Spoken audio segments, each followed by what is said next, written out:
Nasa abroad ako, paano po makukuha yung condo at maghulog kahit nandito po ako? So, number one po, step number one po na gagawin natin para makapag-avail po tayo ng 10,000 cash out only promo natin, okay?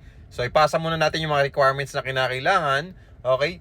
Pangalawa, ipapa-pre-approval po natin kapag may result na. Pangatlo, yung SPA, yung representative po ninyo, siya po yung imimit ko to view or to site, okay? For the site viewing, for the tripping, ipapakita ko sa inyo mga actual units na available natin at iti-tripping natin siya sa mismong area.